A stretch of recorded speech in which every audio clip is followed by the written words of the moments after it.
김재원 목사님, 김재원 목사님께서 기도해 주시고 하루 일정을 시작하도록 하겠습니다.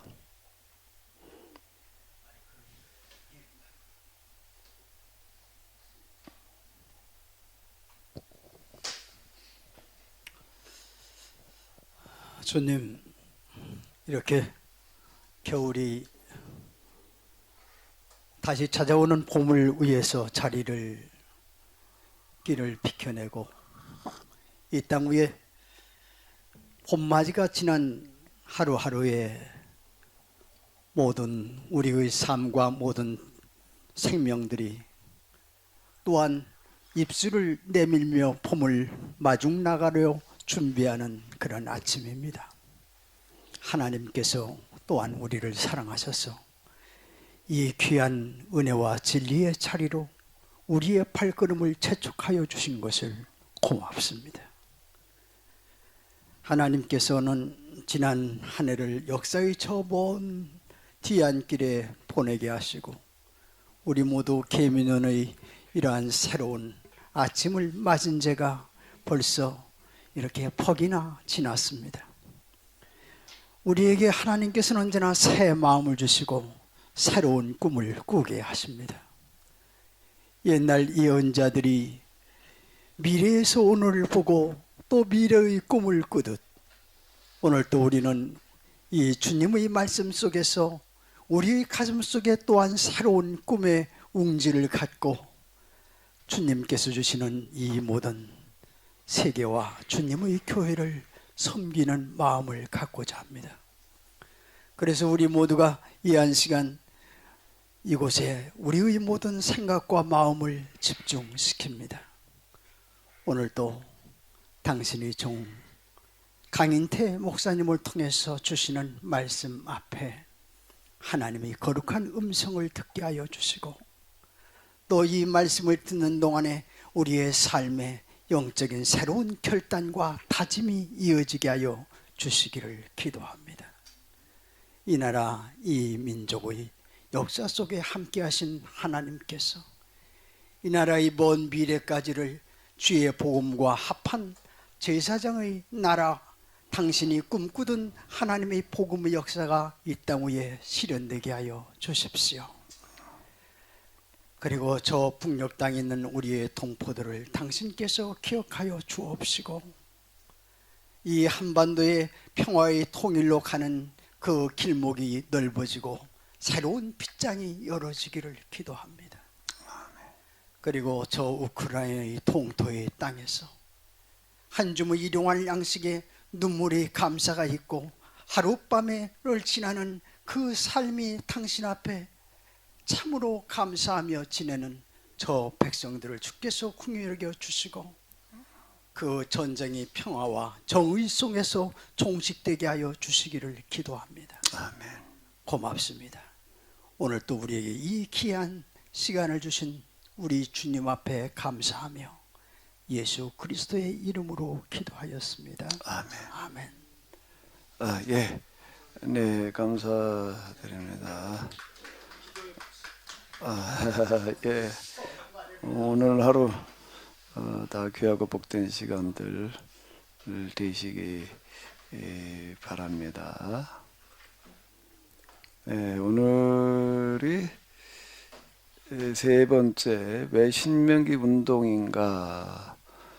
오늘 신명기 예언자들 또 그들의 그 운동 이제 이런 것들을 이제 주로 살펴보도록 하겠는데요. 신명기라고 하는 성경책에 대해서는 우리가 뭐 잘 압니다. 근데 신명기 운동, 신명기 예언자, 또 신명기 사학자라고 하는 그 말은 사실 성경에 없습니다. 신명기 예언자라는 말은 없거든요. 그냥 일반 예언자들이 있을 뿐이지. 그런데 이제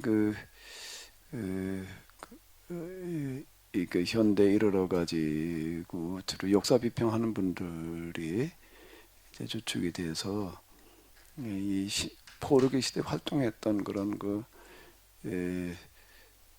독특한 사람들, 이제 그들을 이제 그 신명기라는 이름을 붙여가지고 예언자, 사학자 이제 이렇게 평가를 하게 됐습니다. 이건 하나 이제 가설이었는데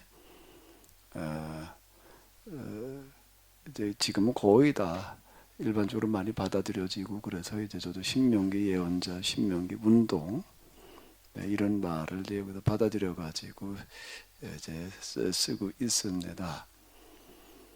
자, 근데 이게 신명기 예언자들뿐만 아니라 예언자라는 사람들이 도대체 뭐 하는 사람들이냐라고 할 때, 하나님의 말씀을 독특하게 선포한 사람들, 1인칭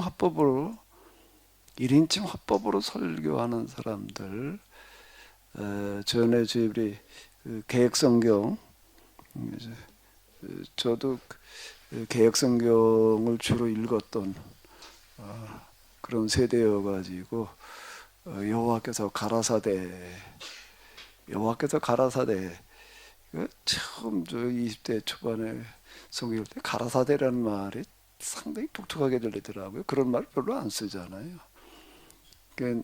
나중에 애들 데리고서 성경 공부하다가 보니까는 애들이 이제 성경이 있는 게 조금 어려워가지고 현대 성경을 가지고서 좀 이제 이렇게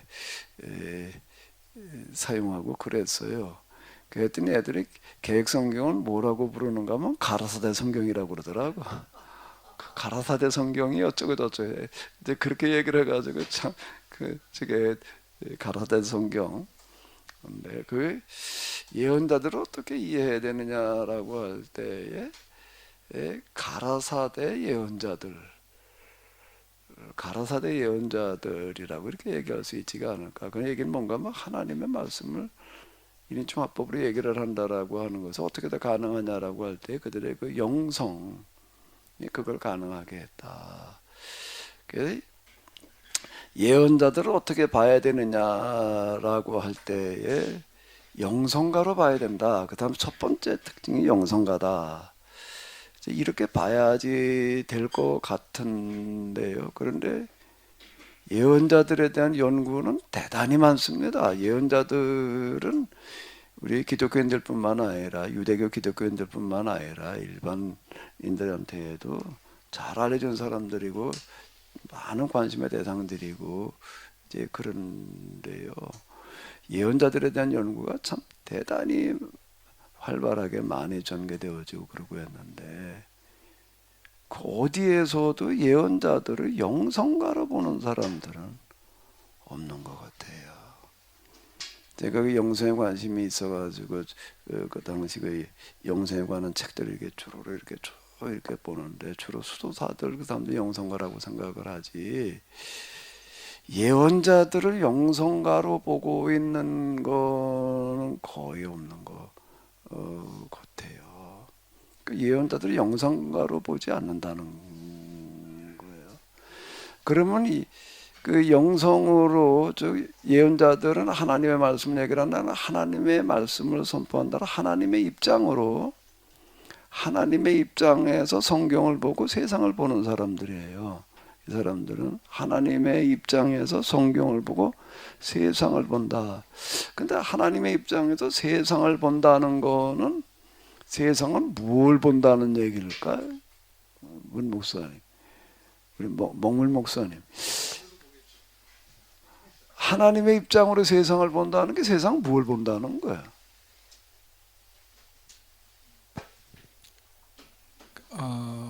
세상에 어떤 지금 되어지는 일들이 하나님의 계약의 말씀을 따라서 운행되느냐, 그렇지 않느냐에 의해서 이루어지는 어떤 상황들과 결실들, 이런 것들을 이렇게 보는 것이 아닐까. 물론 뭐 100번 맞는 지당한 말씀인데, 그걸 다시 조금 이렇게 정리를 해본다라고 하게 되면은, 하나님의 입장에서 이 세상 모든 만물을 뭐 개혁의 입장에서 이렇게 본다는 거는 세상에 뭘 본다는 얘기가 되는가 하면 역사를, 세상 돌아가는 거를 역사라고 그러잖아요. 이 사람들은 하나님을 창조주이시면서 동시에 지금 이 역사를 주관하시는 하나님이시다라고 정말 그렇게 생각했던 사람들이에요. 역사를 하나님의 입장에서 보는 사람들. 이 사람들은 그래도 역사를 하나님의 입장에서 해석하는 역사가였어요. 성경을 해석하는 신학자 뭐 그건 뭐 얘기할 필요 없고 그건 근데 역사가 그러니까 다시 우리가 정리를 해본다면은 예언자들은 영성가이면서 동시에 뭐라고요? 역사가. 그런데 예언자들에 대한 연구가 그 어마어마하게 많은데요. 영성가로 보는 사람도 없고 역사가로 보는 사람도 없어요.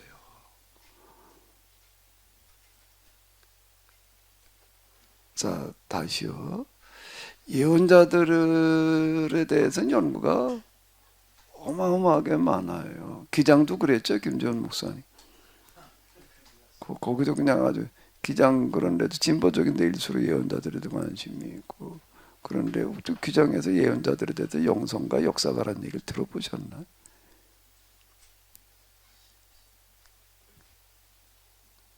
역사가라는 말은 들어봤는데 영성가라는 말은 거기도 예언자들 역사가라고 이렇게 얘기하는 그런 게 있었나 보죠. 미안하지만 얘기하실 때는 좀 이걸 자꾸 얘기를 해주셔야지 딴 분들이 들어요.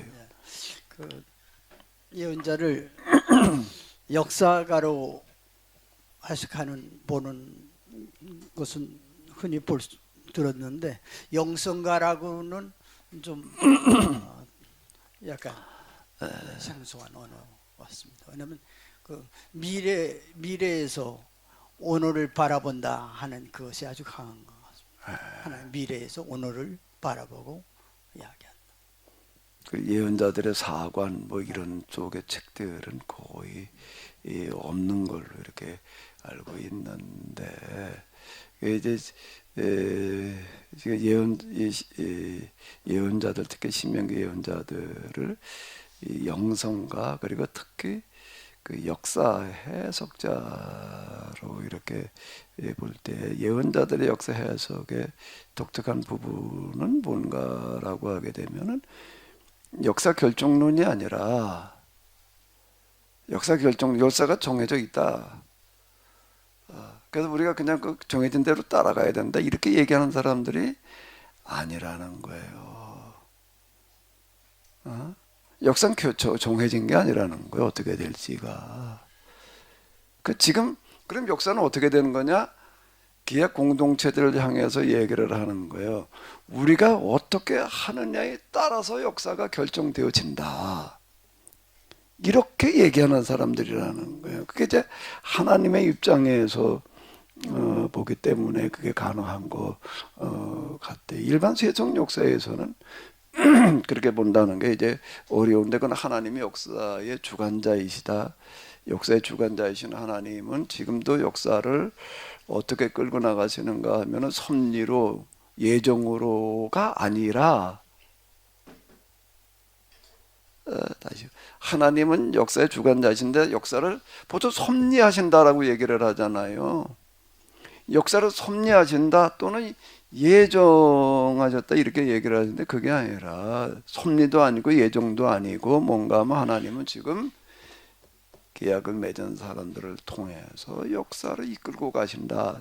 자, 이렇게 해석을 하는 독특한 사람들이다라고 하는 겁니다. 이 부분이 제일 중요할 것 같아. 예. 그 앞에 나오니까 그래도 이렇게 그러니까 말을 하게 되는. 섭리 넓은 그 개념에서 범위에서 섭리라는 것이 계약 공동체가 어떻게 하느냐에 따라서 역사가 결정되고 그 모든 것을 주관하시고 아울러서 말하는 게 섭리라고 그렇게 볼 수가 없나요? 일반적으로 섭리라고 얘기를 할 때는 거기 계약 공동체가 어떻게 하느냐에 따라서 결정된다는 것까지 포함한 섭리를 말하지 않는다고요. 하나님께서 그냥 전지하신 하나님께서 그분의 방식으로 알아서 이끌어 가신다. 이렇게 얘기를 하는 게 섭리라는 뜻이겠지요. 거기 계약 공동체가 하는 거 어떻게 하는 결정되는 거 포함된 섭리를 말하는 건 아니잖아. 일반적으로 얘기를 할 때 섭리라고 그럴 때에는 근데 이 예언자들은 독특하게 역사를 해석하는 사람들. 그러니까 우리가 하나님께서 역사를 주관하신다라고 하는 증거가 어디에 있느냐라고 할 때 예언자들의 해석을 보면은 답이 들어있다. 이렇게 이제 볼 수가 있는 거죠. 자, 제가 이제 그 지난번에 이거 가덕방이랑 올려드렸던 거 이거를 한번 이렇게 이제 다시 좀 보시자고요.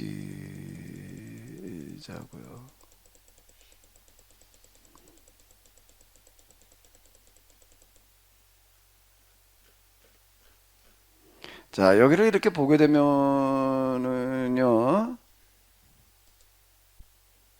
여기에서 이렇게 본다라고 하게 되면 이제 아브라함의 시대가 대충 이제 이때쯤으로 이렇게 이제 볼 수가 있는데요.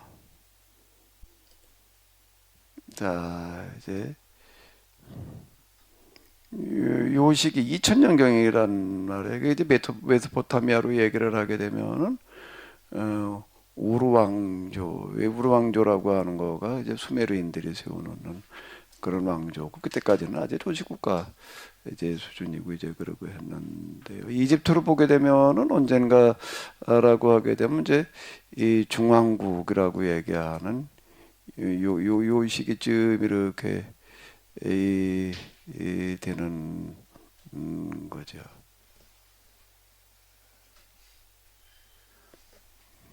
요 시기가 되는 거고, 자, 요 두 아직 그 이쪽에는 뭐 뚜렷하게 이제 드러났다라고 보기가 이제 어려운데요. 자, 요 시기에 이제 아브라함이 등장을 하는 거고, 그들이 이제 애굽을 거쳐가지고 가나안에 들어가는 거가 대략 한 1500년경이 되잖아요. 대략 한 500년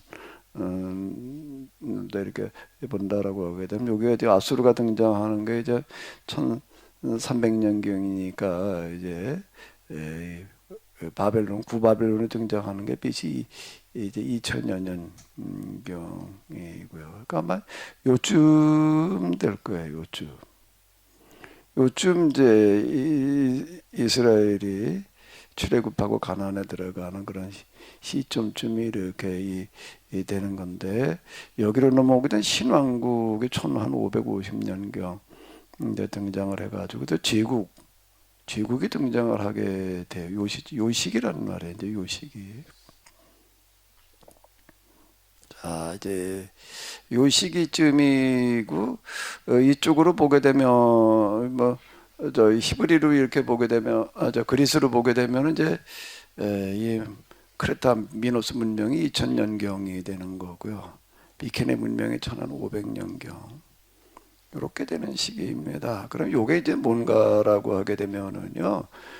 이제 제국은 이제 아수르부터 등장을 하는 거예요. 메소포타미아 쪽에서는요. 그리고 이제 이집트에서는 신왕국 시대인데 신왕국이 1550년경부터 시작되어지지만은 그래 BC 664년까지 했는데 초기부터 제국 시대는 아니었고요. 이제 후기로 넘어가면서 제국 시대가 이렇게 오는 거예요. 자, 이제 제국이 이렇게 등장하는 어떤 이런 거가 아수르가 1300년에 등장을 하지만은 그가 이제 이스라엘이 망하는 게 721년이잖아요. 아수르가 등장했다고 금방 제국이 되는 게 아니고 수백 년 뒤에 가서 일이 이렇게 되는 건데 그러면은 이제 이스라엘이 가나안에 들어와 가지고서 정착하던 곳이 요 기간이란 말이에요. 요 기간이거든요. 그 기간은 아직 뭔가 하면 이제 왕조 국가가 등장을 해가지고 제국으로 넘어가기 전이에요. 전 시기가 된다라고 하는 겁니다. 그러면 이제 이스라엘의 역할이라고 하는 거는 출애굽해서 가나안에 들어가는 그 시점이 이제 왕조 국가가 이제 메소포타미아 이집트에는 등장을 했고 가나안은 이제 이제 가는 도시국가 시대인 거예요. 도시국가, 성국가 시대가 되는 거예요. 그 시점에 들어갈 때 그러면 이스라엘이 해야 될 역할이라고 하는 거는 뭔가 하게 되면은 이제 부족 국가에서 왕조 국가로 넘어가면서 나타나는 뚜렷한 현상은 뭔가 하게 되면 약탈 전쟁인 거예요. 약탈 전쟁인 거예요. 이제 왕이 왕권을 가지고 군대를 양성을 해가지고 주변 나라를 약탈하러 다니는 거가 이제 일반화되어져 가는 이제 그 시점쯤 이제 등장을 하는 거예요. 이스라엘이 등장을 하는 거는. 그러면 이스라엘 체제라고 하는 거가 이스라엘 체제는 왕조 국가 이전에 등장하는 게 아니라 부족 국가 시대 때 등장하는 게 아니라 왕조 국가 시대 때 등장하는데 거룩한 나라, 거룩한 땅이라고 하는 거, 거룩하신 하나님이라는 게 무슨 얘기가 되는가라고 한다면은 그 시대가 지금 안고 있는 제일 어려운 문제가 뭐가 되는가 하면 왕조 국가가 등장을 하다 보니까 약탈이 성행을 하게 되고 약탈이 성행한다는 거는 또 뭔가 하게 되면 거기에 노예 계급들이 이제 일반화되어져 가는 그런 시점이라고요. 그 문제를 해결하라는 얘기가 되는 거예요. 그걸 거룩한 나라라고 그런다는 거야. 내가 거룩하니 너희도 거룩하라. 참 레위기에 그런 말들이 쏟아져 나오는데 그게 무슨 얘기인지 이해하기가 참 어렵더라고요. 거룩하라는 게 뭘 어떻게 하라는 거야. 죄 짓지 말라는 거, 타락하지 말라는 거, 뭐, 정결한 마음을 가지라는 거, 이렇게만 이해를 한 거예요, 저 같은. 난 그 이상은 이해가 안 되더라고요. 김재원 목사님은 타고나기를 아주 시적인 감성을 가지고 태어나셔서, 어떻게 하셨는지 모르지만, 나는 안 되더라고요. 내가 거룩하니 너희도 거룩하라는 걸 이해하는 게 난 굉장히 힘들게 이해를 했어요. 윤리 도덕적인 영적인 그런 개념으로만 자꾸 이해하려고 그러는 거예요. 거룩한 나라라는 게 무엇 나라인지 죄가 지배하지 않은 나라 그냥 막연하게 그냥 이렇게 비상적으로 이렇게나 생각을 하는 어떤 그런 거였는데 이제 이걸 개혁의 입장에다 보니까 이제 이게 명확해졌었는데 그런 문제를 너희가 이제 해결을 해라. 이 출애굽이라는 게 그걸 말하는 거 아니에요. 노예에서부터 탈출을 하는 어떤 이런 거고. 그리고 이제 가나안에 들어가 가지고서는 너희가 거기에 지금 약탈 전쟁으로 말미암아 왕조 국가의 등장으로 말미암아 지금 이 노예화되어져 가는 약탈이 잘리고 있는 문제를 가서 너희는 해결하는 자들이 되어라. 자, 이런 얘기였다라고 하는 거예요. 그게 이스라엘의 독특한 체제고 거룩한 전쟁이 또 그런 전쟁이었더라고요. 하나님께 함께 하셔서 이스라엘을 이기게 하시는 전쟁. 이렇게만 이해를 하고 나니까 이게 이제 답이 안 나오는 거예요. 거기까지만 이해를 하고 나니까 왕조 국가라고 하는 거는 이제 군사 국가를 얘기를 하는 건데 전쟁은 여호와의 손에 달려 있다라는 이야기 자체가 뭘 말하는가 하면 여호와의 전쟁, 군대로 하는 전쟁이 아니라는 얘기예요. 군사력으로 하는 전쟁이 아니다. 이걸 이해하는 게 참 그게 어렵더라고. 아무리 읽어도 들어도 그 단순하고 간단한 얘기인데 왜 이렇게 어려웠는지 몰라요. 어쨌든 이스라엘의 역할이라고 하는 건 이런 거라는 거야. 그럼 이제 그 뒤에도 이제 뭐가 등장하는 거면 이제 제국이 등장을 하기 지전 수백 년 동안의 그 시간이 있는 거예요. 그 기간 동안에 이스라엘은 지금 가나안에서부터 시작을 해가지고 이제 제국이 등장하는 거. 제국이라고 하는 건 약탈 전쟁의 2라운드라고요. 완전 그냥 주변 나라들을 갖다가 다 이제 식민지화 시키는 시대로 넘어가는 어떤 이런 거니까 이제 제국이 등장하는 걸 막으라는 얘기가 되는 거예요. 역사 흐름 속에서 본다면은 이런 배경 속에서 예언자들은 하나님의 말씀을 선포하고 역사를 해석했다. 그 이스라엘의 역할이 이런 거라는 거예요. 근데 이스라엘이 역할을 제 역할을 못 하고 있게 되면은 지금 북방에서 지금 가마솥이 펄펄 지금 끓고도 지금 달아오르고 있다는 거예요. 그게 어떻게 된다는 거죠? 기울어져서 이제 펄펄 이제 지금 달구고 있는데 이제 펄펄 끓으면 어떻게 된다는 거예요? 기울어진다는 거예요. 기울어져서 어떻게 한다는 거예요? 흘러 오게 되어져 있다. 그러니까 어떻게 된다는 거예요? 지금 예언자들이 아모스, 호세아 그들이 얘기하는 거 이걸 어떻게 된다는 거예요? 막아야 된다. 흘러 넘어오지 못하게 막아야 된다. 자, 이렇게 해석하는 사람들이에요. 이 사람들은. 그러니까 지금 우리가 빨리 계약법으로 돌아가게 되면은 가마솥 달구는 거가 이제 멈춰질 수 있다. 우리가 강대해져 가지고서 북방 아수르 그리고 갈대아인들이 몰려오더라도 우리가 그들을 맞서 싸워가지고 이길 수 있다 이렇게 얘기하는 게 아니고 군사력으로 우리가 군사 강국이 돼가지고서 그들과 맞서가지고 이길 수 있다 이렇게 얘기를 하는 게 아니고 그게 빨리 지금부터 우리가 군사력을 키워라 이렇게 얘기하는 사람들이 아니에요. 전쟁은 하나님의 손에 달려 있다. 자, 이렇게 얘기하는 사람들인데, 자, 지금 우리가 어떻게 하느냐에 이건 이제 달려 있다. 이 솥단지가 끓어가지고 끓으면 넘쳐올 거냐 아니냐라는 거 이렇게 해석을 하는 사람들 이제 그게 이제 구체적으로 요 시기에 해당되어지는 거예요. 지금 왕조 국가가 등장을 해가지고 어디로 넘어가기 이전에 제국으로 넘어가기 이전에 그럼 자 요걸 가지고 이제 다시 이제 본다라고 하게 되면은요. 자, 여기가 지금 이제 구약 성경에 이제 신약으로 넘어오는 무대, 지금 우리의 심각 중간기 이들 할 때 이제 여기가 이제 무대가 이렇게 되는 건데요. 그러니까 현재 국가들 뭐 이름주로 이렇게 나와 있는데 이제 성경의 주요 지명들이 이렇게 되는 거죠. 성경에서 만나는 그래 족속들이 이렇게 되겠습니다. 자, 이제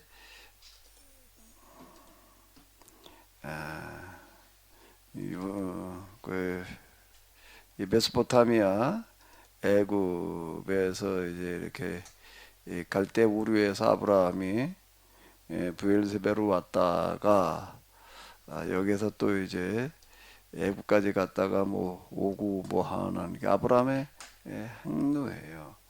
근데 이제 하나님께서는 아브라함에게 뭐라고 말씀하시는가 하면 내가 눈을 들어 동서남북을 바라봐라. 내가 보는 땅을 다 내가 너에게 주겠다.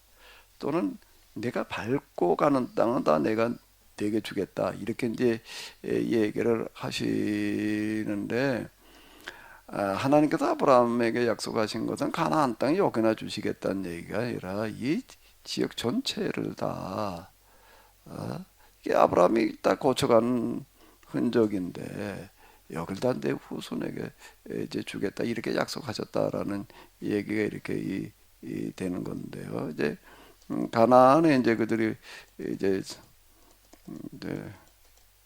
정착을 하는 거고 이스라엘 자 이렇게 놓고 보자고 이스라엘이 여기 들어가 있을 때 보게 되면 이제 주변 나라들로부터 이제 이렇게 계속 이제 이웃싸움을 당하는 어떤 이제 이런 상황인데요. 자 지금 여기 요 주변 나라들이 이렇게 이제 군사력을 앞세워 가지고 오는 거는 뭘 얘기를 하는가 하면 이게 전쟁이 이제 이게 사사기 전쟁이라고 하는 거 거룩한 전쟁의 얘기들이잖아요. 사사들이 군사력을 가지고 맞서는 전쟁이 아니라고 여호와의 이름으로 맞서는 그런 전쟁들인데 그건 뭔가라고 하게 되면은 군사력을 앞세 가지고 오는 거는 하나님께서 그 사람들을 주시겠다는 이야기다. 자, 이렇게 해석을 하는 거예요. 이게 신앙의 해석이에요. 군사력을 앞세워 가지고 먹으러 오는 거는 잡아먹겠다고 오는 거는 뭔 얘기가 되는가라고 하면 하나님의 입장에서 그걸 해석을 할 때에는 나를 잡아먹으라라고 잡혀 먹으러 오는 거다. 자, 이런 해석이라고 하는 거예요. 그 베드로가 요바에서 보는 환상 있잖아요. 보재기에 그냥 배가 고파가지고 기도하고 있는데 이제 배가 고파. 그 먹을 것 좀 빨리 줬으면 좋겠는데 뭐 자꾸 이제 뭐 시간이 걸려가지고 이제 배에서 꼬르륵 소리를 나고 그러는데 환상이 보이는데 짐승들이 보이는 거예요. 잡아먹으라. 그래서 난 저런 건 먹지 않습니다. 그게 이제 3번 반복되는 거예요. 내가 거룩하다고 그런 걸 네가 속되다고 그러지 말아라. 자, 이제 이렇게 이제 얘기를 하시니까 일어나 잡아먹어라. 이제 그게 나중에 보니까 이제 뭐냐 이거 로마인이 오는 거를 가리켜서 이제 이렇게 얘기를 하잖아요. 그 잡아먹어라. 이제 그까지 우리가 해석을 한다라고 하게 되면 사람들 다 군사를 앞서가지고 먹으러 오는 건데 먹으러 온 게 아니라 뭐 하러 온 거라고요? 먹으러 오는 게 아니라 뭘 하러 오는 거라고요? 먹히러 오는 거다. 이렇게 해석을 하는 거예요. 그게 어떻게 그걸 가능하게, 그러니까 거룩한 존재에 그걸 가능하게 하시겠다라고 하는 거예요. 그러니까 이제 오늘 우리의 입장에서 놓고 본다라고 하게 되면 이제 북한, 중국 지금 이제 군사력을 가지고 지금 이제 그냥 막 뻥뻥거리고 미사일 날리고 맨날 그러고 있는 거예요. 무슨 고풍선 날리고 지금 그러고 있잖아요.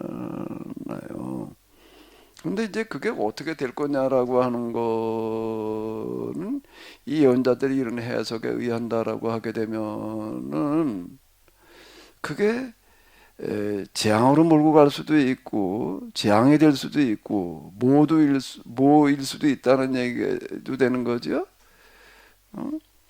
파국일 수도 있다는 거예요.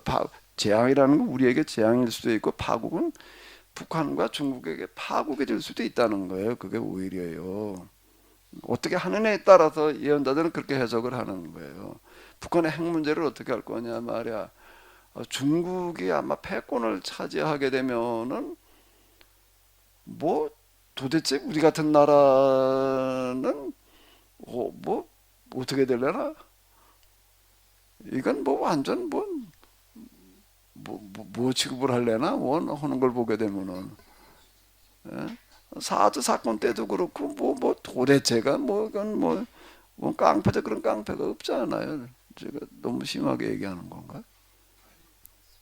근데 그걸 어떻게 할 거냐라고 할 때에 이게 참 암담하지. 우리가 북한의 핵에 대해서 이런 걸 우리가 또 핵으로 무장해가지고 맞서야 되느냐 어쩌야 되느냐 뭐 이제 이런 문제들이 나오잖아요. 핵무장도 나니까 미국 걱정하지 마라. 우리가 뭐 어떻게 해주겠다 이제. 근데 미국이 믿을 수 있냐 뭐 이제. 제 본토로 핵이 날라와도 우리를 지켜주겠냐 이제 이런 북한은 본토까지 날리겠다고 그러고 있으니까 ICBM을 만들어 가지고서 지금 그러고 있는 거 아니에요. 핵 위협을 받으면서도 우리 지켜주려고 그럴 수 있겠냐? 그걸 어떻게 믿냐? 우리도 직접 핵을 가져야지. 뭐 이런 얘기도 나오고 이제 그러는데 그거는 이제 우리가 현실주의적인 입장에서 볼다면은 이제 그렇게 염려하는 거고, 근데 예언자들은 그렇게 말하는 사람들이 아니에요. 그것보다 먼저 하나님이라는 거예요. 그럼 거룩한 전쟁이라고 하는 건 하나님께서 어떻게 하시는 전쟁인가 하면 천재지변을 동원하시는 전쟁이야. 뭘 동원하신다고요? 천재지변. 갑자기 소나기가 쏟아진다든지 폭우가 오는 거예요. 그럼 갑자기 또 뭐가 오는 거야? 내성변력이 치는 거예요. 또 지진이 나는 거예요. 그러니까 혼비백산해가지고 혼비백산이 되니까 그 다음에 뭐가 돼버리나 분별력이 사라져가지고 저들끼리 싸우다가 망하는 어떤 이제 그런 걸 우리가 이렇게 볼 수가 있는데 지금도 튀르키예가 나는 어딘가 그랬더니 나는 어딘지 모르겠더라고. 뭐 어디 지진이 났대나 난 그랬더니 그게 뭐 터키라며. 터키 시리아 접경 지역인 거 그때 지진이 나가지고서 지금 뭐 온통 난리인데요. 우리가 볼 때는 북한의 핵이나 중국의 이런 어떤 군사력들이 참 뭐 어떻게 대처하기가 어려워요. 근데 하나님의 입장에서 볼 때는 아무것도 아니야. 하나님의 입장에서 볼 때는 이건 아무것도 아닌 거예요. 그러니까 이 사사들도 그렇고 예언자들도 그렇고 그런 것 때문에 두려워하지 말아라. 하나님을 두려워해라. 이렇게 얘기를 하는 거예요. 요즘 이제 북한의 백두산이 이제 끓어오르고 있다 뭐 이렇게 얘기를 하더라고요. 100년에 한 번씩 분화를 했는데 지난 이렇게 보게 되면은 이전에 분화된 거가 1920 몇 년에 뭐 분화가 뭐 됐더나. 근데 이번에 저게 분화되게 되면은 뭐라고 얘기를 하는가라고 하게 되면 화산재가 얼마나 쏟아져 나오는가. 남한 전역이 뭐 화산재 1m 높인다 뭐 이런 얘기를 하더라고요. 남한까지도 그렇단 말이야. 그 북한은 뭐 얘기할 것도 없는 얘기 되는 거. 백두산에는 물만 쏟아져 올라와도 뭐가 어떻게 된다나 천지에는. 그러니까 하나님께서 동원하시는 건 거룩한 전쟁은 주로 무슨 전쟁, 뭘 통한 전쟁이라고요? 그건 아무것도 아닌 거예요. 그런 거 무력화시키는 거는 북한은 우리가 코로나가 오기 지금 시작될 때 완전 마비가 되는 걸 봤잖아요. 그건 뭐 바이러스 갖다가 뿌려놓는다니까 아무것도 아닌 거예요. 그러니까 진짜 두려워할 분은 하나님이시다. 예언자들이 이렇게 이제 해석을 하는 사람들인데, 그러니까 북한의 핵이 어떻게 사용될 거냐라고 하는 건 그거는 누구도 몰라. 하나님만 아신단 말이야. 그 결정된 게 아니라는 거예요. 근데 예언자들이 이렇게 얘기를 하는 거예요. 오늘 우리 교회가 어떻게 하느냐에 따라서 결정되어진다. 자, 이렇게 얘기를 하는 건데 예언자들은 그렇게 해석을 하는 사람들이에요. 그러니까 이런 것들이 이옷싸고 달려드는 것에 대해서 전혀 두려워하지 말아라. 기도원의 얘기가 아니다. 이게 그런 얘기 아니에요. 그러니까 예언자들은 뭐라고 얘기를 하는가 하면 여기서 이제 가나안 12부족, 7부족들을 이제 이스라엘화 시키고 복음화 시키고 난 다음에 그 다음에 이제 사무엘로부터 나가게 되면 어떻게 되는가라고 한다면 이렇게 얘기를 하는 겁니다. 여기서 어떻게 된다는 거지요? 다시 이렇게 본다라고 하게 되면 아시아, 아프리카, 유럽 이렇게 본다면은요. 이렇게 나가야 된다는 거예요. 이렇게. 제국이 등장하기 이전에 제국이라고 하는 게 등장하기 전에 왕조 시대의 약탈과 노예화라고 하는 것들을 먼저 해결을 하고 그 다음에는 어떻게 해야 된다고요? 그 힘이 오히려 분출되어져서 나가야 된다. 이렇게 해석을 하는 사람들. 근데 이게 이제 본래 가야 될 길이었는데 이걸 못 가니까 반대로 어떻게 되는 거죠? 반대로 당하는 거예요, 이게. 반대로 이 모양이 된 거죠. 아수르가 등장을 하고 바벨론 등장하고 페르시아 등장하고 이제 애굽이 또 밀려오고 사방에서 제국이 몰려오는 거예요. 요게 이제 721년이잖아요, 아수르가. 그 이전에 몇백 년 동안의 그 시간이 있었는데 지금 이 상황이 벌어졌다. 이런 상황이 벌어져. 본래 어떻게 갔어야 되는데 이렇게 갔어야 되는데 이렇게 가야 된다라고 하는 건데 이게 안 돼가지고 어떻게 됐다는 거예요? 반대로 지금 이 모양이 됐다. 이렇게 해석하는 사람들. 이게 신명기 운동가들의 역사 해석이지요. 이 지경이 돼서 지금 이제 이게 지배를 받고 있는 판인데 이제 근데 여기서 다시 하나님 말씀으로 돌아가게 되면 어떻게 된다는 거예요? 이렇게 될 수가 있다. 이렇게 얘기를 하는 사람들이에요. 이런 이해를 가지고 있지 않고 성경을 읽을 때 특히 포로기 이후에 성경을 읽다가 보게 되면 온 세상이 다 이제 예루살렘으로 하나님을 경외하러 온다라고 이렇게 얘기를 하는 그런 말을 이해하기가 참 어렵더라고요. 아니 지금 온 제국의 지배를 받고 있는 상황 속에서 뭐 그 사람들이 어떻게 예루살렘으로 여호와를 경외하러 와요? 그렇게 됐나? 된 적이 있나? 될 가능성이 있나? 이게 이해가 안 되는 거예요. 근데 예언자들은 어떻게 얘기하는 사람들에게 이런 상황에서 다시 우리가 하나님께로 돌아가면은 이렇게 될 수 있다라고 얘기하는 사람들이요. 그럼 이렇게 됐나요? 이렇게 됐나? 그 이후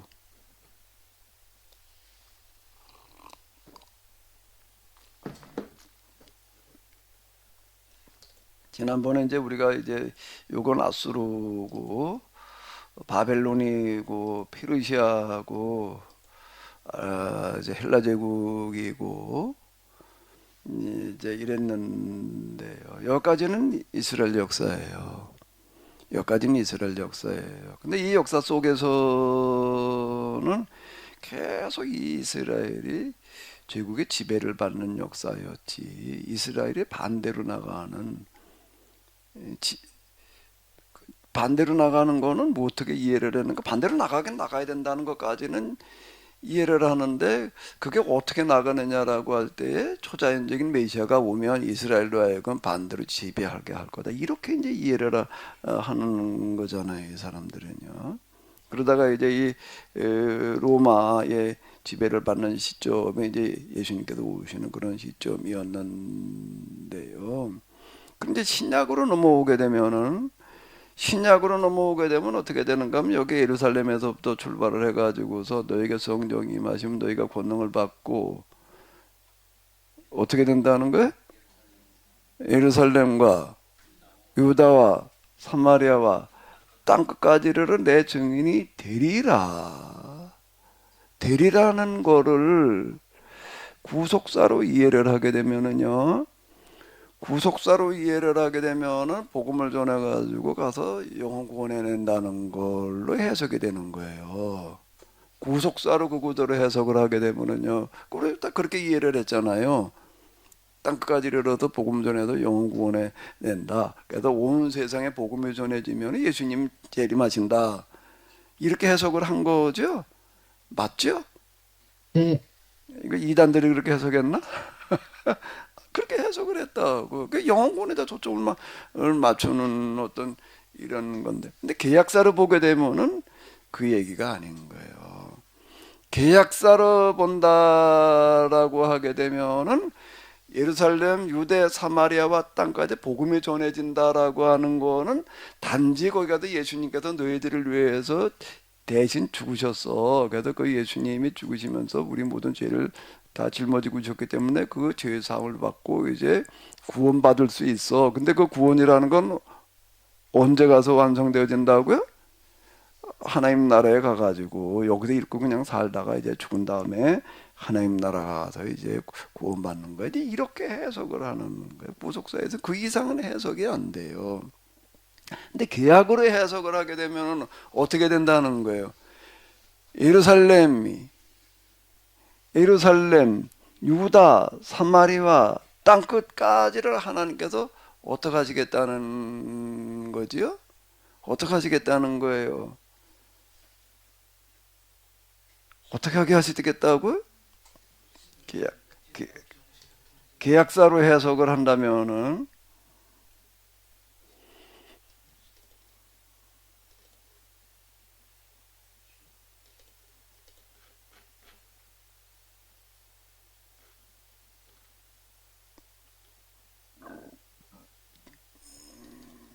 자, 여기 이제 이 문화의 비유가 누가복음에 있는데요.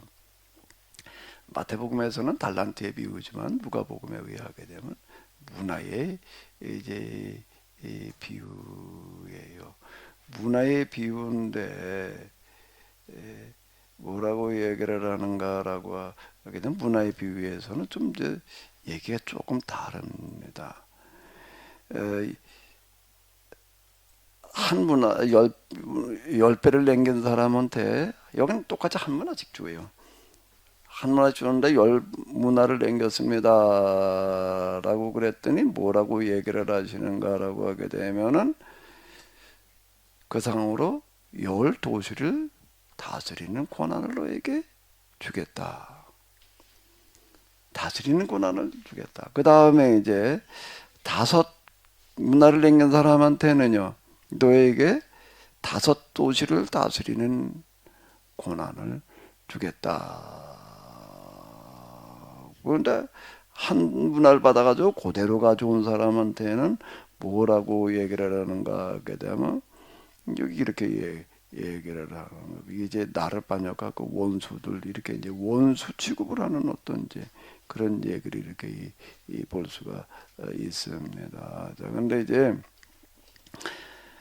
복음을 전해준다라고 하는 거를 계약사로 얘기를 하게 되면요, 어디 가도 복음을 전한다는 거는 그걸 다스릴 권한을 주시겠다는 얘기가 되는 거예요. 다스릴 권한을 주시겠다는 얘기가 되는 거예요. 이걸 가지고 우리가 이제 그 이후 교회사를 해석을 해보게 되면은 어떻게 되는가라고 하게 되면은요, 여기서부터 시작을 해가지고서 예루살렘에서 유다 사마리아 땅끝까지 복음이 전해지는 거가 뭐 하는 거라고요? 복음을 전한다는 것과 복음이 전해지는 곳을 다스리는 권한을 주는 게 동일하다는 거예요. 그게 실현되어졌나요? 교회사에서 그게 실현되어졌나요? 됐죠. 언제요? 그걸 뭐라고 부르는 거예요? 밀란 칙령. 교회가 로마 제국의 국교가 됐다. 그런 건 단순하게 국교가 됐다는 걸 제국의 종교가 됐다는 걸로 끝나는 게 아니라 이번 포럼에서 이제 주로 다뤄야 될 게 바로 이 부분인데요. 이 부분인데 뭔가라고 하게 되면은 하나님께서 교회에 로마 제국을 맡기셨다는 얘기가 되는 거예요. 자, 이 계약사로 보게 되면은요, 계약사를 보게 되면은 구속사를 보게 되면 복음을 전하는 게 가가지고 영혼 구원하는 얘기지만은요, 계약사를 보게 되면 무슨 얘기가 되는 거라고요? 땅을 주시는 거예요. 복음을 전한 땅을, 그 지역을 다스리는 권한을 주시는 얘기가 되는 거예요. 이게요. 어차피 뭔가가 지배하고 다스려야 돼요. 근데 하나님께서는 지금 여기 이거의 얘기를 이걸 가지고 우리가 본다라고 하게 되면 이제 왕조로 넘어간 아주 제국이 등장하기 이전에 이스라엘로 와요. 이스라엘에게 애굽에서 나오는 사람들한테 가나안이라는 땅을 주시는 거예요. 다스릴 권세를 주시는 거예요. 근데 거기서 끝나지 않고 주변으로 확산되어져 나가서 어디로 어떻게 흘러가야 된다고 얘기를 한다고요? 이렇게 흘러가야 된다는 겁니다. 이렇게 흘러가서 제국에 등장을 해가지고 식민 지배하기 이전에 이 거룩한 말씀으로 거룩한 나라로 지배를 해라. 거룩한 지배를 하라는 거예요. 그렇게 확산시켜 나가라는 거예요. 그렇게 하시겠다는 거예요. 땅을 주시는 하나님은 땅을 얻는 방법에 두 가지가 있어요. 돈을 벌어가지고 땅 투기해가지고 사서 내 땅 만드는 방법이 있고, 그렇게 만들어 봐야 글쎄 땅 많이 가진 사람이 얼마나 가지고 있으려나? 한 코딱지만큼 가지고 있으려나? 땅 전체 크기 놓고 본다면 코딱지만 하겠지. 예? 근데 땅을 차지하는 방법에 그 돈 가져가서 부동산 투기해 가지고서 사는 방법만 있는 게 아니에요. 또 무슨 방법이 있다고요? 복음을 전하면은 어떻게 하시겠다고요? 그 땅만이 아니라 땅의 소유권만이 아니라 뭐까지 주시겠다는 얘기죠? 그 땅에 속한 통치력까지 주시겠다는 거예요. 자, 이게 계약서예요, 이게요. 그 계약법대로 살게 되면은 계약법대로 살게 되면은 조금 부담스러우면 살려고 하면은 계약법대로 살려고 하면은 하나님께서 어떻게 하신다고요? 그 계약법을 가서 실천해 볼 수 있는 땅을 주시겠다는 얘기예요. 그 얘기가 땅끝까지 이르러내 증인이 되라는 이야기라고 하는 거예요. 그게 어떻게 실현이 되어지는가라고 하니까 사도 바울이 여기저기 다 보고 교회에서 가서 연구원에다 그 부속사에서는 그 이상은 얘기를 못해요. 근데 계약사로 보게 되면 하나님께서 초대교회 박해 시대를 보내면서 그들이 박해 시대 이제 어떻게 해석하느냐라는 게 이제 중요한 몫이 되는 건데요. 이번 포럼에 이제 그거에 지금 그거 지금 이제 지금 쓰고 있는 중인데 그 발제물 만들고 있는 중인데 이걸 이제 어떻게 해석하느냐가 중요하다고 요 시기를 그 박해 시대를. 근데 이제 나는 그렇게 해석을 해 나가는 거야. 박해 시대라고 하는 거가 정면 돌파의 방식인데 이세벨의 무리가 되지 말고 요한복음에 의하면 또 모두 되지 말고 니골라당도 되지 말고 정면으로 그냥 죽음으로 맞서라. 죽음으로 맞서라. 이제 이렇게 얘기를 하는 그 방식이 이제 이 뭔가 하게 되면 하나님께서 계약의 땅을 주시는 준비에 해당되어진다. 그래서 이게 어느 정도 무르익어 놓으니까 언제까지 참고 기다릴 겁니까? 그러니까 이제 죽을 만큼 죽어야 된다. 때가 돼야 된다. 그 때라고 하는 거가 이제 뭔가 하게 되면은 초대교회가 로마 제국을 맡을 만큼 준비가 됐을 때를 얘기를 하는 건데, 그러니까 하나님께서 로마 제국의 국교가 되게 하신 밀란 칙령이라고 하는 그거는 초대교회의 계약의 땅으로 주시는 거다. 이렇게 해석을 해야 된다는 건데 이런 해석은 아직 없는 것 같아. 로마 제국의 국교가 되어졌다는 거가 초대교회에 주어진 계약의 땅이다. 이게 계약의 해석에서는 이게 가능한 거예요. 그래서 그 다음에 콘스탄틴이 요구하는 게 뭔가라고 하면 교회 주교들을 다 불러 모아가지고 회의를 하는 게 그 니케 회의가 그 회의라고요. 그러니까 우리가 어떻게 하면 이 나라를 기독교 국가를 만들어 보겠느냐 이래가지고 비잔틴으로 저 밀란에서 밀란 칙령이라는 게 뭔가 하면 그 당시 밀란이 로마 제국의 행정 수도에서 발표해도 밀란 칙령이라고 그러는 거예요. 근데 밀란에서 어디로 옮기는 거지요? 비잔틴으로 옮겨서 진짜 교회가 지배하는 그런 제국을 만들어 보자. 그래도 저 비잔틴에 보게 되면 제일 중앙에 왕궁을 짓는 게 아닌 거예요. 제일 중앙에 제일 중요하게 여기는 게 뭐죠? 콘스탄틴이 왕궁이 아니라 뭐예요? 성당인 거예요. 물론 콘스탄틴이라는 건 나중에 지었지만 소피아 성당이라는 얘기가 소피아 그래가지고 그냥 뭐 그러고 하는 얘기가 뭔가 소피아 성당 가가지고 그냥 성당이나 보다가 오는 거예요. 거기서 그게 가지고 있는 역사적인 의미를 보고 와야지. 역사적인 의미를 봐야 되는 게 그게 뭔가 하면 콘스탄틴은 여기를 통해서 어떻게 하게 돼? 교회가 로마 제국을 지배하는 그런 나라를 만들어 보자. 근데 주교들이 그걸 못 따라 가는 거예요. 교리 싸움이나 하다가 만 거예요, 이게요. 그래서 내가 이 콘스탄티노플의 저 돌멩이들이 지는 소리를 들어라. 내가 이제 이렇게 이제 얘기를 하는 어떤 이런 건데요. 그 땅을 주시는 하나님이에요. 김지원 목사님은 땅을 얼마나 가지고 계셔요?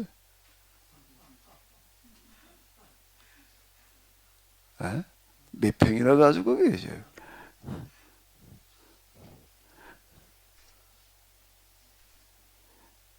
한번 큰 땅 좀 가져봐요.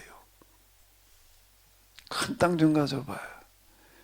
땅 소유권만이 아니라 그 땅에 들어있는 통치권까지 주시겠다는 거예요. 이게 문화의 비유가요, 이게요.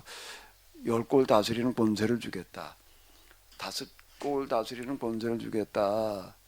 이게 이제 이 계약법에서 얘기하는 거고 예언자들은 이렇게 말을 하는 사람들이에요. 그러니까 바벨론의 위세에 기죽지 말라는 거예요. 그러니까 예레미야는 바벨론의 포로로 잡혀가는 사람들한테 뭘 쥐어주는 거지요? 바벨론에 사망 선고장을 쥐어주는 거예요. 바벨론에 가가지고서 너는 바벨론에 기죽어 가지고서 그냥 그러지 말고 이건 죽은 시체와 같다라고 선언하고 시작을 해라. 자, 이 예언자들의 이 성경 해석과 이 역사 해석은 정말 놀라운 거예요. 놀라운 거예요. 그러니까 오늘 우리도 역사를 어떻게 해석을 해야 되느냐? 아, 하나님이 요즘 옛날에 계실 때 돌아가셨나? 이제 하나님도 연세가 드셔가지고 이제는 힘이 없으신가? 이제 기력이 없으신가? 아니잖아요. 2000년 전이나 지금이나 똑같으시겠죠? 아직도 그분은 쌩쌩하실 거 아니에요. 힘이 없어가지고 이제 비틀비틀 뭐 그러지는 않으실 거 아니에요. 하나님은 동일하신 거예요. 그때나 이때나. 그럼 우리가 오늘 현실 시대를 바라다 보면서요, 거기에 기세에 우리는 늘릴 필요가 없다. 기 꺾일 필요가 없어요. 기로 얘기를 하면은 제일 큰 기가 하나님에게 있어. 예. 그러니까 기죽지 말아야 돼. 아멘? 예, 가진 게 없다고요. 난 별로 뭐 배운 것도 없고 뭐 내놓을 게 없다고 절대 기죽지 말아야 돼. 그런 게 기죽으면은 이제 이게 하나님께서 쓰시는 사람이 될 수가 없어요. 그런 게 기죽지 말고 어떻게 하면 길을 안 죽느냐라고 한다면은 어떻게 하면 길을 안 죽는다고요? 하나님께로 가게 되면은 하나님께서 길을 불어 누워 주시기 때문에 절대 기죽지 않을 거예요. 아멘. 예, 그리고 우리가 뭔가 하게 되면은 뭘 준비를 해야 되는가 하면 세상을 지배하고 다스릴 준비를 해야 된다. 자, 이게 예언자들의 신명기 예언자들은 이런 입장에서 지금 역사를 해석해 나가는 사람들이에요. 나라가 망해가지고 나라가 망해도 세계 역사 가운데서 나라가 망하는 얘기 얼마든지 있지 뭐. 근데 북왕국과 남왕국의 로마 나중에 또 유다가 망할 때처럼 망하는 멸망은 없어요. 왜? 그거는 나라의 구성 요소가 뭐라고요? 영토, 백성, 주권인데 대부분 나라가 망했다는 그 중에서 뭘 잃어버리는 거죠? 주권을 잃어버려서 통치를 받는 거를 나라가 망했다고 그러는 거예요. 근데 성경에도 얘기하는 나라가 망했다는 거는 이스라엘이 망했다는 얘기는 뭐가 도망가 버린 거예요? 땅이 도망가 버렸어. 너희 이 가나안은 거룩한 땅이다. 계약의 땅이다. 너희 들어가서 거룩하게 계약대로 살지 않으면 그 땅이 너희를 토해낸다. 땅이 너희를 토해내리라. 땅이 없어져 버렸어요. 땅이 어떻게 없어졌느냐? 그 뭐 중장비가 와서 다 파내버렸나? 그 어떻게 했는가 하게 되면은 그 백성이 사라진데 백성이 일부만 끌려가고 끝나는 게 아니라 물론 끌어간 건 일부만 끌어갔죠. 지도청주로 끌어갔는데 다른 지역에서 사람들을 모아다가 살게 하는 바람에 그리고 그 사람들은 그 땅을 차지하게 살게 해가지고 땅이 사라지는 거예요. 그러다가 보니까는 일부는 끌려가고 남아있는 사람들의 주변 사람들 갖다가 모아다 놓으니까는 다 혼혈을 시켜 놓는 거예요. 뒤섞어 가지고. 그러니까 이스라엘이라는 민족이 사라지게 하는 거예요. 유다라는 민족이 사라져 버리게 하는 거예요. 그러니까 이 뭐가 없어졌는가 하면 땅도 없어졌어, 백성도 없어졌어, 모두 없어졌어, 주권도 없어. 그러니까 이렇게 망했다는 거예요.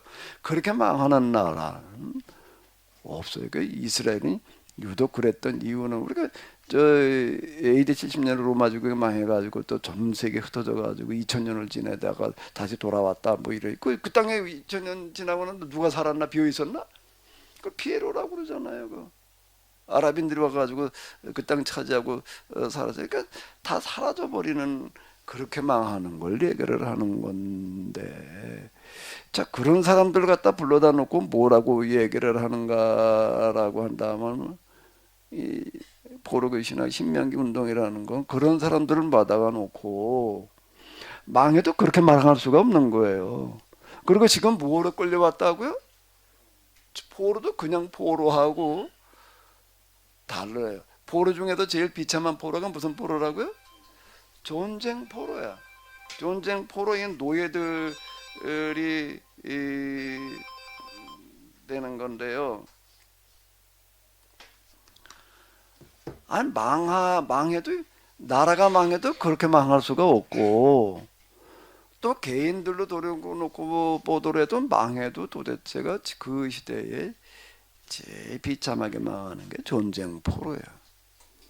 이런 사람들을 앉혀놓고 지금 그들에게 다시 길을 넣어주는 거가 신명기 운동이에요. 근데 어떻게 해서 그게 가능하냐 라고 하게 되면은 그들의 독특한 역사 해석 이게 가능하다. 인류 역사에 있어서 예언자들이 가장 위대한 지도자다라고 얘기하는 이유는 이렇게 망한 사람들을 갖다가 어떻게 했는가 하면 기사회생 시켜가지고 다시 돌아와가지고 오늘의 유대인이 되게 해놨기 때문에 그렇게 활동한 지도자들은 세상에 없는 거야. 한 나라에서 식민지배 받고 있다가 그 독립시킨 뭐 영웅, 뭐 오늘 이순신 장군 모양으로 뭐 그런 영웅은 있지만은 도대체가 신명기 예언자처럼 활동한 예언자들은 없는 거예요. 망해도 그렇게 망할 수가 있나? 가능성이 없어도 그렇게 없을 수가 있나? 그런데 그들에게 다시 길을 불어 넣는 사람들, 바벨론에 기죽지 않게 만들어 놓는 사람들, 그 사망 선고를 하는 사람들이다 라고 하는 거예요. 자, 정말 이런 상황, 이게 이제 포로기 신학이고요, 신명기 운동이에요. 어떻게든 그게 가능하냐라고 할 때 뭐라고요? 하나님의 입장에서 보기 때문에 이게 가능해지는 거예요. 하나님의 입장에서 성경을 보고 세상을 보고 그 역사를 해석해내는 거가 이걸 가능하게 하는 거예요. 이건 가능성으로 얘기를 하면 뭐라고요? 가능성 제로. 100%라고 하는 걸로 얘기를 한다면 가능성 마이너스 100%예요. 이거는 가능성 제로라고 얘기하는 것 같은 조금 약해. 가능성으로 얘기를 한다면 몇 프로라고요? 마이너스 100%라고 얘기할 수 있는 거야. 아니 이게 어떻게 가능해? 이게 에스겔의 무슨 환상, 전쟁 때 환상 뼈다구들 그냥 다 썩어가지고서 굴러댕기고 있는 그걸 갖다 다시 살리라고 얘기하는 거고 똑같은 얘기지. 그걸 어떻게 살려 그거를? 그런데 하나님의 말씀을 선포하면은 그걸 다시 살으라고 그러면 살아난다는 거예요. 자, 이렇게 얘기하는 사람들, 그러니까 예언자들의 이 특징은 절대 뭐를 포기하지 않는 사람들인가 하기는 가능성을 포기하지 않는 사람들. 그리고 아직 길이 있다고 말하는 사람들이에요. 유다가 망할 때 예루살렘 포위당해가지고 지금 이제 다 망한 거야. 이미 얘기할 것도 없어. 그런데도 에레미야는 뭐라고 얘기를 하는가 하면 지금이라도 하나님께로 돌아가기만 하면 아직 가능성이 있다. 자, 이렇게 이야기를 하는 거야. 망하기 직전까지 그 소리를 한다. 그게 예언자예요. 근데 망해버리고 나니까 그래도 아직 끝난 게 아니다.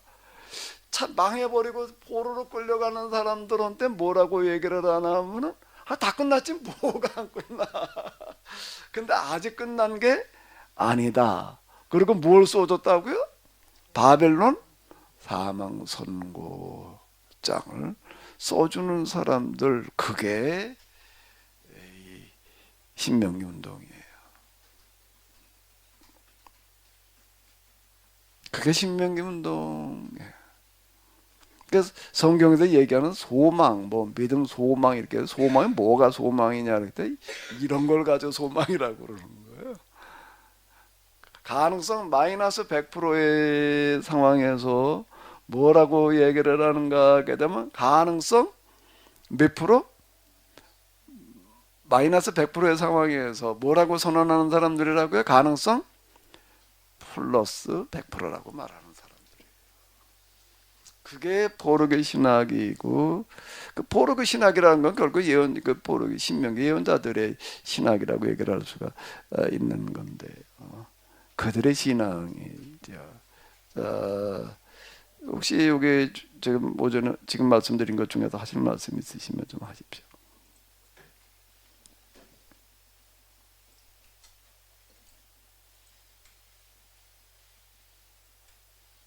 그러니까 한 주전 2000년경에 예를 들어서 13장인가요? 창세기?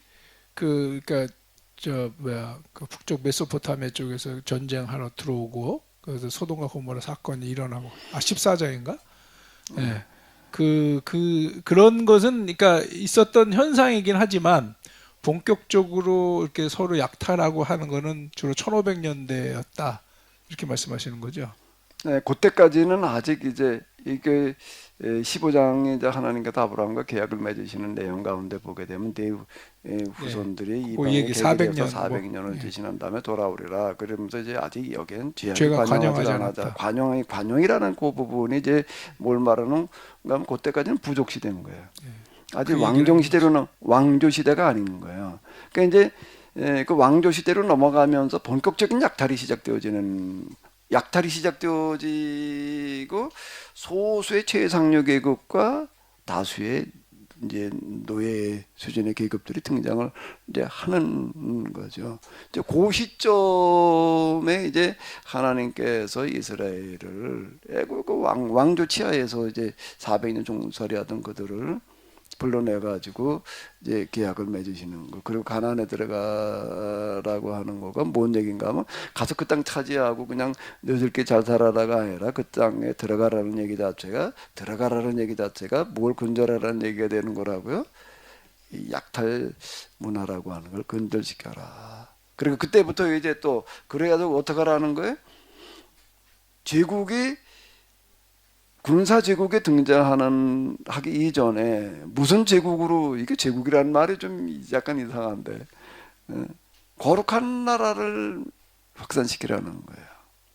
그러니까 제국이 등장하는 걸 막으라는 거예요. 결국에서는 그 얘기였던 거예요. 흐름 속에서 해석하는 거예요. 이 부분은요.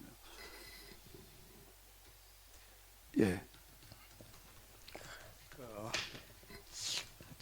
강 목사님 강의 중에 좀 아주 감동적인 게 많은데요. 우리가 그 예언자적인 그러한 끝머리 말, 사관. 근데 옛날 그 중국의 역사를 보면 은나라 시대는 굉장히 그 각골몽자의 하나님 중심, 신 중심, 하늘 중심이었는데, 이제 그 나라가 망하고 이제 주나라가 올 때, 이게 부분적으로 흐릴 것으로 예상됩니다. 낮 기온은 섭씨 6도 안팎을 맴돌겠습니다. 그때 우리가 하기에 좀 달려 있다 하면서 이제는 하늘은 목을 쳐버리고 하나님이라는 그런 개념 그런 것들은 이제 목을 쳐버리고 이제 하나의 한 철학의 시대로 돌아와서 이 중국 이 사상에는 이제 신적인 그런 초월 사상이라는 그런 건 사라진 것 같아요. 그런데 이스라엘 역사관은 굉장히 참 특별한데 이제 그 거룩한 전쟁에 대해서 아까 말씀을 하셨는데 이 길동무님께서 오늘의 시대의 거룩한 전쟁을 그 예언자들의 신앙의 전승을 우리가 어떻게 이 현실에서 해석해내야 할까 하는 그런 과제가 좀 남지 않았나 하는 생각이 들어요. 그러니까 이제 그래도 이 다윗은 들은 바가 있어서 그런지 그래도 대제사장의 국가를 놓지 않으려고 그러는지 군인을 모집하니까 한 130만 한번 그렇게 충분한 그런 국력이 있었잖아요. 그래도 그걸 가지고 이쪽 저쪽 나라를 그때 같으면 지배도 하고 그럴 텐데 적어도 침범은 하지 않았단 말이죠. 다 침략을 하지 않았단 말이죠. 근데 우리는 지금 한반도가 어떻든 뭐 중국은 조폭 수준이죠. 그런 여러 가지 제강 그 제국의 그 틈 속에서 이 거룩한 이 전쟁을 우리가 어떻게 해석을 해내야 할까? 그러니까 옛날처럼 뭐 그냥 뭐 다 좋다, 다 먹잇감으로 다 준다 하는 그런 식으로 지금까지도 이제 대응을 할 수 있을까? 그렇지 않으면 이제 나이놀드 니버가 도덕적 인간과 비도덕적 사회에서 인간은 개인적이지만 집단의 이익을 위해서 산다 하면서 힘의 균형을 통해서 언제나 정의를 얘기했는데, 우리가 이 거룩한 전쟁을 오늘에서 우리가 오늘 현실 속에서 우리가 기독교인으로서 좀 해석해낸다면 어떤 시야를, 어떤 비전을 가져야 할까 하는 것을 한번 예, 보고 그거 싶습니다. 부분은 이제 굉장히 중요한 질문인데, 목사님 말씀하신 그런 부분들이요. 이제 그거는 우리가 이제 지금 언젠가 하게 되면 이제 이 마지막 시간에 가가지고서 이걸 쭉 이렇게 훑어보고 와가지고 한번 해봐야 될 문제일 것 같아요. 지금 여기서 이제 아까 제가 이제 잠깐 그냥 북한 문제, 중국 문제를 이렇게 얘기를 하기는 이제 그냥 피상적으로인 거고요. 예언자들의 입장에서 놓고 볼 땐 절대 그런 거에 흔들지 말라.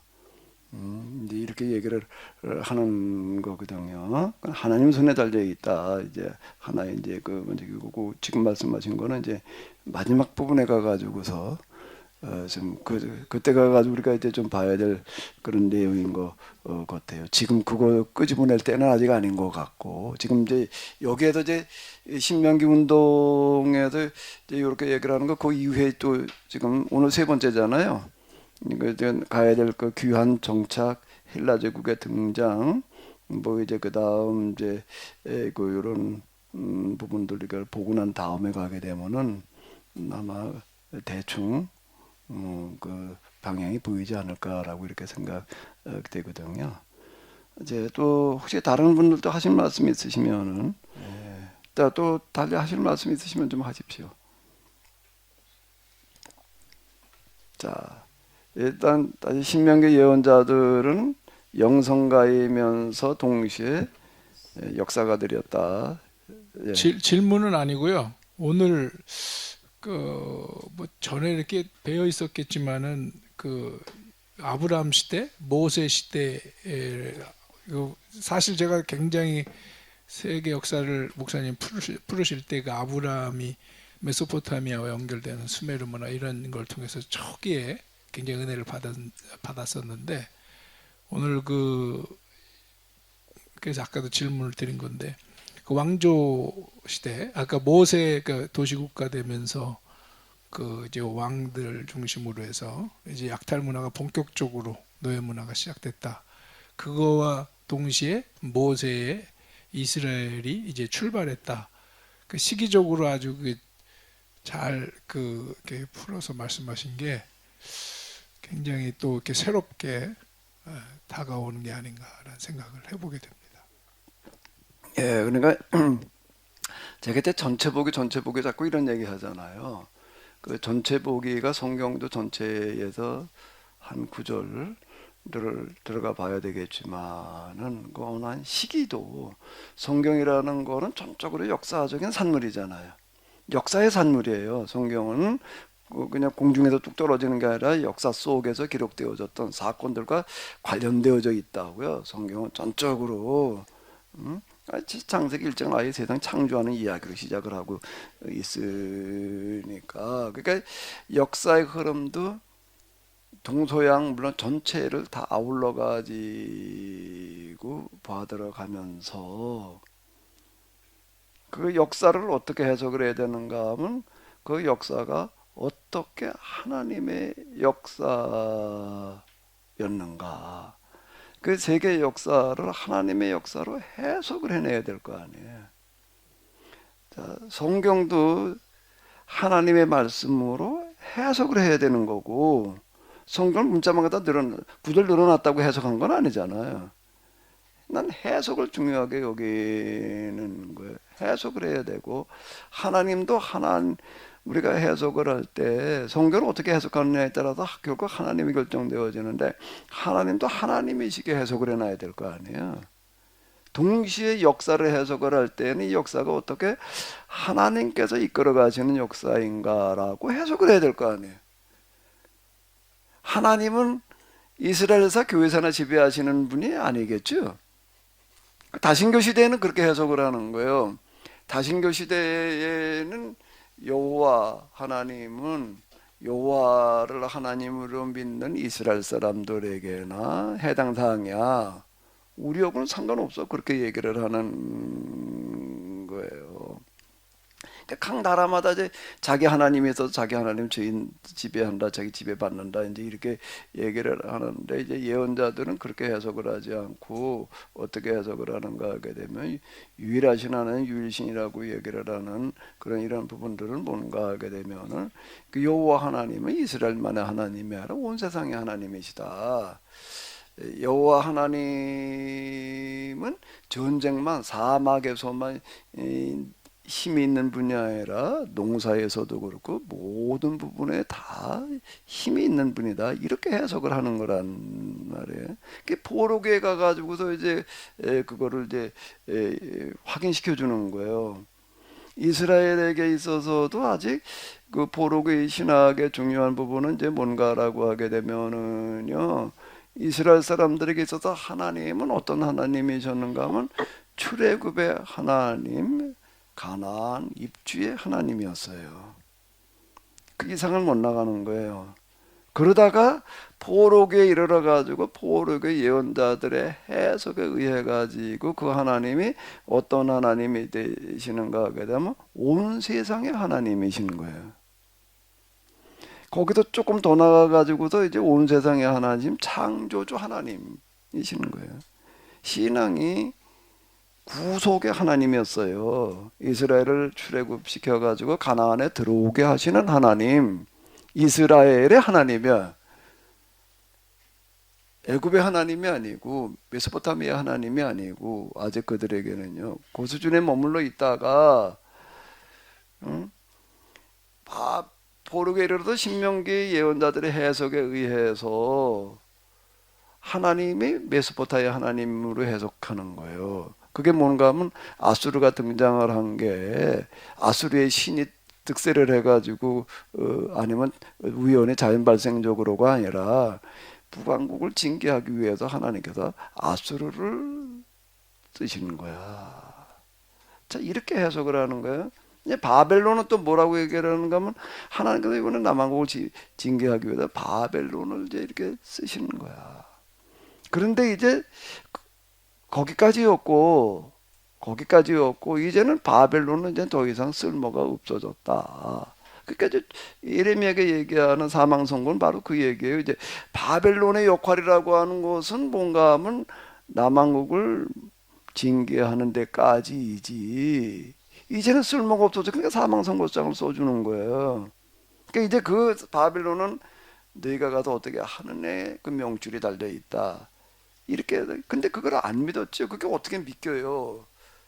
안 믿었는데 언제 가가지고도 비로소 하나님이 온 세상의 하나님이시라고 그들이 확인을 하는가 하면 귀한 영을 이제 경험을 하면서요. 귀한 영은 계속 예고를 한 거예요. 우리가 더 똑바로 하기만 하면 바벨론은 이제 사라진다. 이렇게 그건 예레미야가 이미 얘기를 한 거니까. 포로가 아주 시작할 때부터 그렇게 얘기를 했던 거니까. 예. 근데 그게 믿어지질 않는 거예요. 근데 믿어지질 않았는데, 고레스 칙령을 경험하고 나니까는 그게 사실이 된 거예요. 그래서 그 고레스 칙령을 뭐라는 거 새 출애굽이라고 이렇게 얘기를 한다. 새 출애굽으로 해석을 하는 거야. 야, 우리의 하나님이 아수르, 바벨론, 메소포타미아를 지배하시는 하나님. 그래가지고 비로소 이제 온 세상의 하나님으로 이렇게 더 확대 해석이 되어지는 거예요. 그게 신명기 예언자들의 해석이에요. 그 바벨론의 포로로 가 있는 동안에 바벨론 이제 신축제라고 하는 거, 마르족 축제라고 하는 거는 뭔가 하면 바벨론의 창조 신화라는 게 있어요. 근데 그거를 보면서 이제 다시 해석을 해내는 거예요. 바벨론의 창조 신화가 아닌 하나님의 창조 론을 이제 제시하는, 그게 지금 창세기 1장이라고 하는 거가, 창조론이라고 하는 거 언제 그렇게 쓰여졌느냐라고 하게 되면은, 언제 지금의 형태로 쓰여졌느냐, 그게 포록이라는 얘기예요. 그건 뭐를 염두에 두면서요? 바벨론의 창조 신화를 염두에 두면서 얘기한 걸로 이렇게 봐야지 그 해석이 의미가 있어진다라고 하는 거예요. 그러니까 구속사, 이스라엘 저 애굽 출애굽 구속사에서 뭘로 확대되어 나가는 거죠? 온 세상에 하나님, 그때 이스라엘의 하나님이야. 이스라엘의 하나님이었다가 온 세상의 하나님으로, 그 다음에 어떻게 넘어가는 거라고요? 창조주 하나님으로 가는 거예요. 순서가 그렇게 되어졌다라고 하는 거. 근데 그런 그 신학의 발전이, 성숙이, 그게 언제 그렇게 되었냐? 그게 포록이라는 거야. 이게 포록의 신학. 그런 역할을 해내는 사람들, 구체적으로 이제 신명기 예언자들, 이렇게 얘기를 하는 거죠. 그들의 독특한 성경과 그 역사 해석이 이스라엘을 다시 살리는 거예요.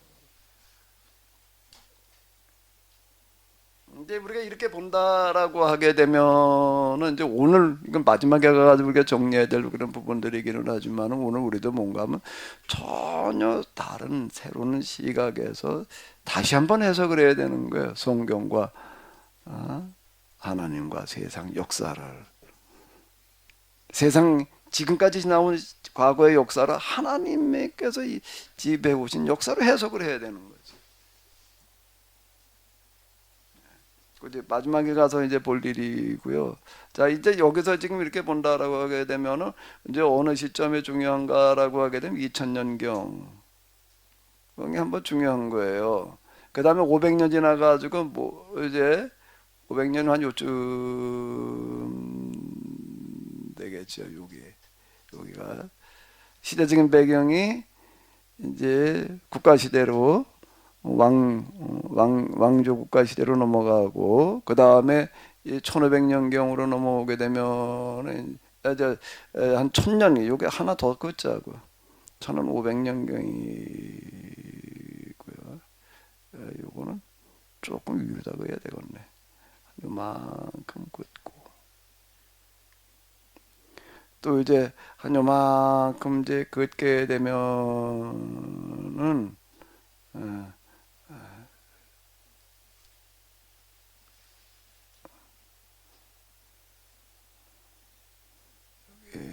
좀 이제 여기 이제 제국이 등장하는 거고, 에이쿠, 이런, 이게 어디로 갔어? 여기는 이제 제국이 등장을 하는 그 시점이 이렇게 되는 거죠. 그 역사 전체 보기 속에서 우리가 그 다음 부분들을 해석해 나가 보는 거죠. 예, 예수님께서 서기관 바리새인들을 책망하시는 책망 가운데, 소경된 인도자여, 그러는 너희가 뭐는 보면서요? 날씨는 보면서 시대의 징조는 보지를 못한다. 그래서 소경된 인도자요, 이렇게 얘기를 하셨다. 그러니까 성경 해석은 곧 역사 해석과 뗄 수가 없어. 근데 이게 이제 교회에서 이런 것들이 이런 풍토가 아니어가지고, 저희 교회 이렇게 좀 잘 나오다가 아주 그냥 아주 떠난 분이 있어요. 떠난 분의 얘기를 이렇게 들어보게 되면 내 설교 들을 수가 없다는 거야. 맨 역사 얘기만 해가지고서 뭐 역사 얘기만 늘어나가지고서 그냥 자기는 못 듣겠다 그러고 이제 떠나는 사람이 이제 있더라고요. 근데 성경 해석과 역사는 뗄 수 없는 거거든.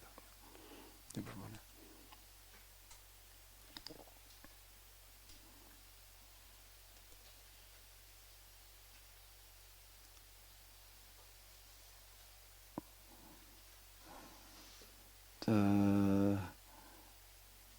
또 좀 뭐 하실 말씀들 없으신가요? 역사를 모르면 교회 문 안에 들어오지 마라. 뭐 이렇게 말씀하세요.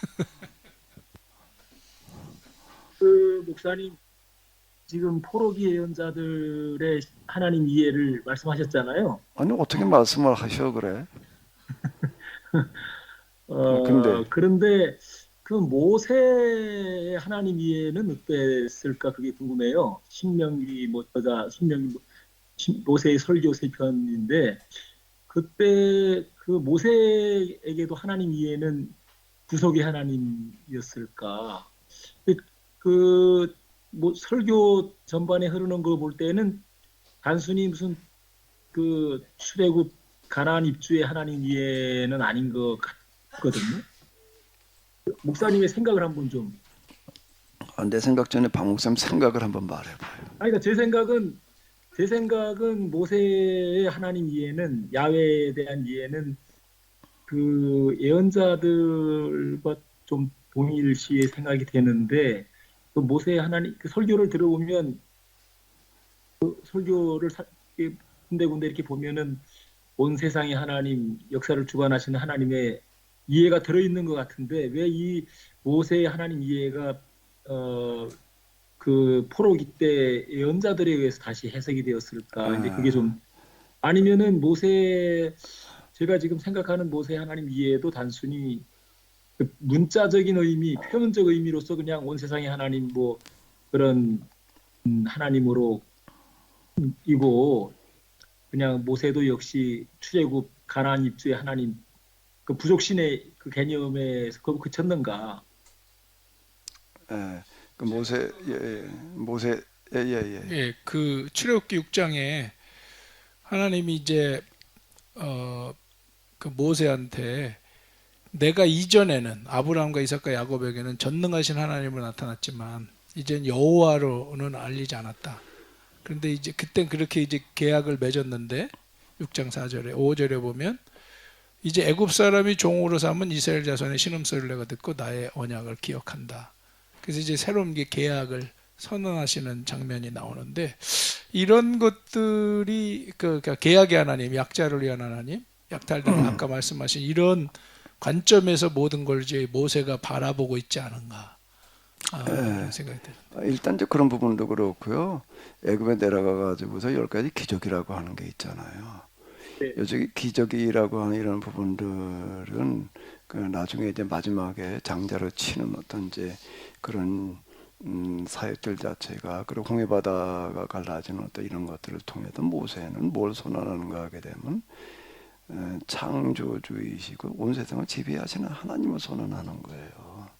그 선언 자체가 모세 사역 자체가 아예 그건 전 우주적인 차원에서 이제 출발을 시키는 거고 계약법이라고 하는 것 자체도 이렇게 보게 되면은 이스라엘만 잘 사는 무슨 법을 얘기를 하는 게 아니잖아요. 온 세상을 거룩한 나라로 만들어가는 그런 법을 지금 이제 이렇게 그가 이제 만들어내고 있는 어떤 이런 건데 모세는 그렇게 얘기를 하는 거예요. 모세는. 근데 그게 이제 모세가 얘기하는 하나님은 그런 차원의 하나님이에요. 우주적인 하나님, 온 세상의 하나님, 이스라엘만의 하나님이 아니라고. 그 출애굽할 때 이렇게 보게 되면 이스라엘 사람만 나오는 게 아니라 허다한 다른 부족들도 많이 참여했다라고 이렇게 이제 나와 있지요.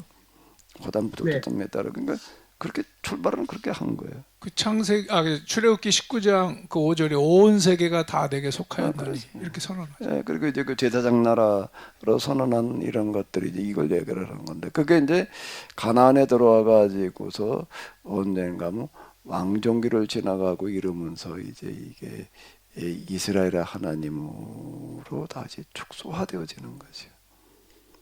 이스라엘의 하나님으로 네.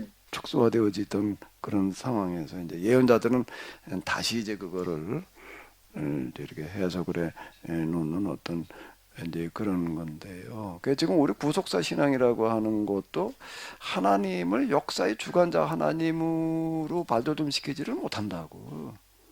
하나님은 천국에 다른 역사의 주관자라고 하는데 성경에서 말하는 역사의 주관자로 이해를 못하는 있지 않는가.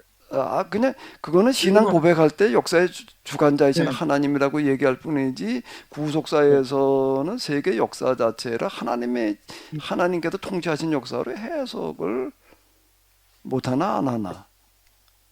못하기도 하고 안 하기도 하고. 못하는 거라고 봐야죠. 아니 관심이 없어요. 관심이 없어 아예 그렇게 해석할 관심이 없어. 맨 영혼만 보여요. 그러니까 하나님은 영혼의 세계를 지배하시는 하나님으로 전락해버린 거예요. 역사를 여기 목사님 주관하시는 지금 시간이 돼가지고 좀 쉬어야 될 것 같은데요. 에? 여기 시간이 돼가지고 좀 쉬셔야 될 것 같다고. 나보고 쉬라고? 박 목사님 아니요, 안 지금 쉬겠다는 거지? 전체가 쉬는 시간이에요. 전체가. 예, 그래요. 좀 쉬도록 할게요. 이제 맞아 이제 쉬는 시간이 이제 제대로 맞나? 조금 지났어요.